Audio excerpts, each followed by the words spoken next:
తెలుగు రాష్ట్రాలకు మరో 2 వందే భారత్ రైళ్లు వచ్చేశాయి. ఇప్పటికే సికింద్రాబాద్ నుంచి విశాఖపట్టణం, సికింద్రాబాద్ నుంచి తిరుపతి, కాచిగూడ నుంచి బెంగళూరు మధ్య 3 రైళ్లు నడుస్తుండగా తాజాగా ఇంకో 2 రైళ్లు పట్టాలపై పరుగులు పెడుతున్నాయి.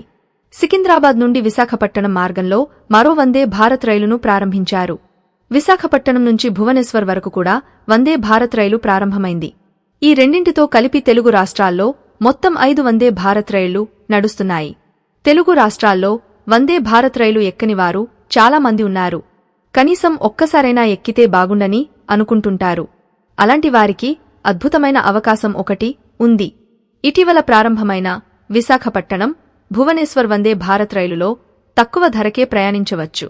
ఈ వందే భారత్ రైలు విశాఖ నుంచి బయలుదేరి విజయనగరం, శ్రీకాకుళం రోడ్, పలాస, ఇచ్చాపురం, బ్రహ్మాపూర్, బలుగాన్, ఖుర్దా రోడ్ మీదుగా భువనేశ్వర్ చేరుకుంటుంది.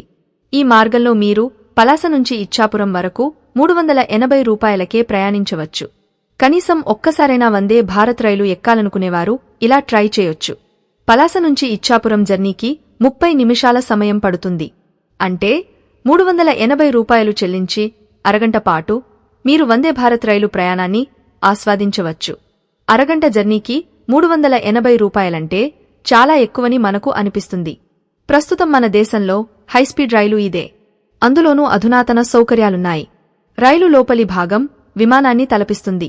అందువల్ల ఇలాంటి జర్నీని ఒక్కసారైనా చేయాలని ఎంతో మంది అనుకుంటారు.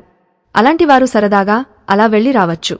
అలాంటివారు తక్కువ దూరం వందే భారత్ రైలులో ప్రయాణించి ఆ ప్రయాణ అనుభూతిని ఆస్వాదించవచ్చు. రాబోయే రోజుల్లో వందే భారత్ స్లీపర్ ట్రైన్స్ కూడా రాబోతున్నాయి. సుదూర ప్రాంతాలకు ఈ రైళ్లను నడపనున్నారు. వీటితో పోల్చితే అందులో టికెట్ రేట్లు ఇంకా ఎక్కువగా ఉండే అవకాశముంది.